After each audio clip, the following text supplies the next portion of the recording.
యేసుక్రీస్తు ప్రభువారు చేసిన అద్భుతములు. నీళ్లను ద్రాక్షారసముగా మార్చుట. యోహాను సువార్త 2వ అధ్యాయము 1-11 వచనాలు. గలిలయలో ఒక అధికారి కుమారుని బాగు చేశాను. యోహాను సువార్త 4:46-54. బెతెస్దా కోనేటి వద్ద ఒక రోగిని బాగు చేశాను. యోహాను 5వ అధ్యాయం 1-9 వచనాలు. అద్భుతముగా చేపలు పడుట. లోక 5వ అధ్యాయము 1-11 వచనాలు. దయ్యము పట్టిన వ్యక్తిని కపెర్నహూములో విడిపించుట. మార్కు సువార్త 1వ అధ్యాయం 23-26. పేతురు అత్తను బాగు చేయుట. మత్తయి సువార్త 8వ అధ్యాయము 14-17.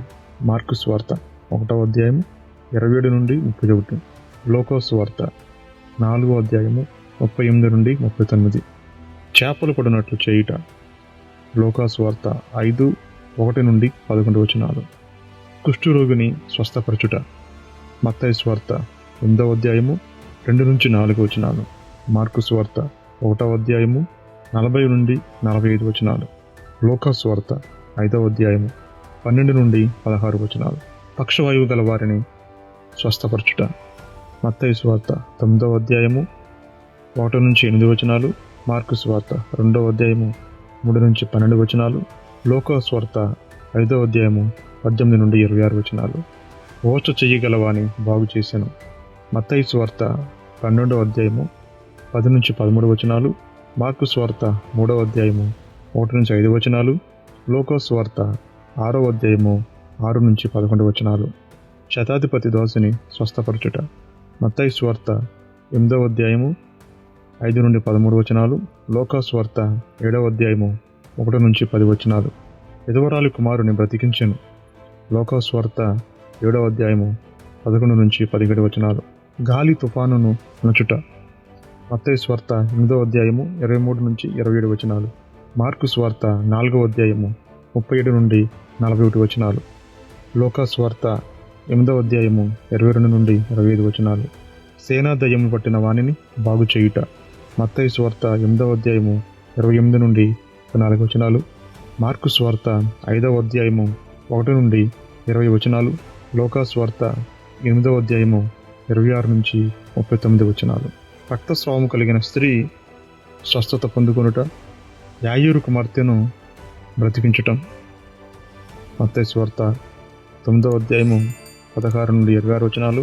మార్కు సువార్త 5వ అధ్యాయం 21-43 వచనాలు. లోకా సువార్త 8వ అధ్యాయము 40-56 వచనాలు. 2 గుడ్డివానిని బాగు చేయుట. మత్తయి సువార్త 9వ అధ్యాయము 27-31 వచనాలు. దయ్యము పట్టిన మోగవాడిని బాగు చేయుట.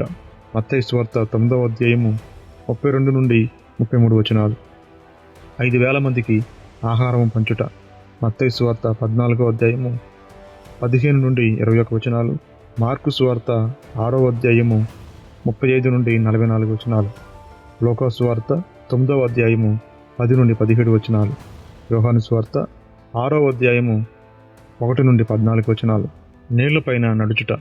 మత్తయి సువార్త 14వ అధ్యాయము 25-33 వచనాలు. మార్కు సువార్త 6వ అధ్యాయము 48-52 వచనాలు. యోహాను సువార్త 6వ అధ్యాయము 16-21 వచనాలు. గ్రీసు దేశస్థురాలి కుమార్తెను బాగు చేయుట. మత్తయి సువార్త 15వ అధ్యాయము 21-28 వచనాలు. మార్కు సువార్త 7వ అధ్యాయము 24-30 వచనాలు. దెకపొలిలో మోగవాని బాగు చేశాను.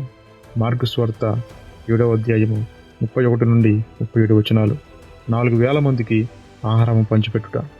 మత్తయి సువార్త 15వ అధ్యాయము 32-39. మార్కు సువార్త 8వ అధ్యాయము 1-9 వచనాలు. బెత్సయిదాలో గుడ్డివానిని బాగుపరచెను. మార్కు సువార్త 8వ అధ్యాయము 22-26 వచనాలు. చాంద్రరోగము గల వానిని స్వస్థపరచుట. మత్తయి సువార్త 17వ అధ్యాయము 14-18 వచనాలు.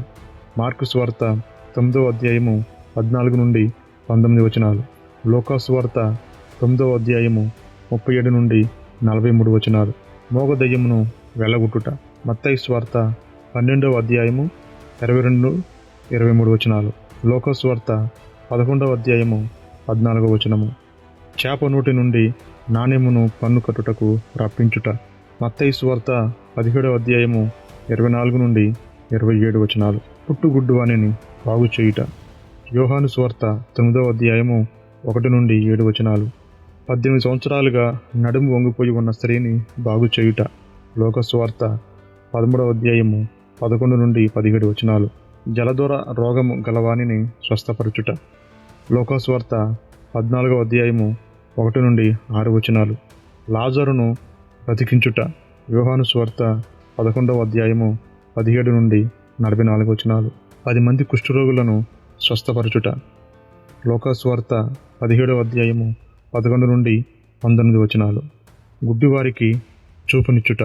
మత్తయి సువార్త 20వ అధ్యాయము 29, 34 వచనాలు. మార్కు సువార్త 10వ అధ్యాయము 46 నుండి 52 వచనాలు. లూకా సువార్త 18వ అధ్యాయము 35 నుండి 43 వచనాలు. అంజూరపు చెట్టును శపించుట. మత్తయి సువార్త 21వ అధ్యాయం 18 నుండి 19 వచనాలు. మార్కు సువార్త 11వ అధ్యాయము 12 నుండి 14 వచనాలు. ప్రధాన యాజకుని దాసుని చెవిని తిరిగి అతికించుట.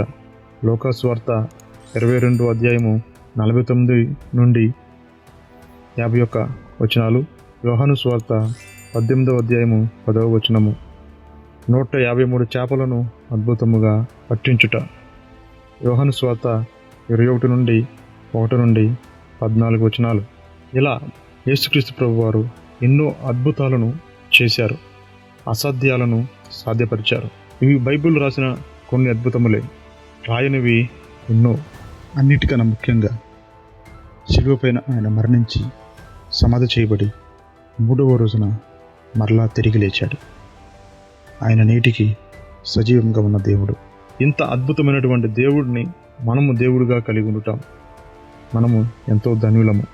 ఈ వీడియో మీకు నచ్చినట్లయితే లైక్ చేయండి, షేర్ చేయండి. అనేక మందికి ఈ మాటలు చేరులాగన షేర్ చేయండి. అలాగే మరొక కొత్త వీడియో కొరకు సబ్స్క్రైబ్ చేయండి.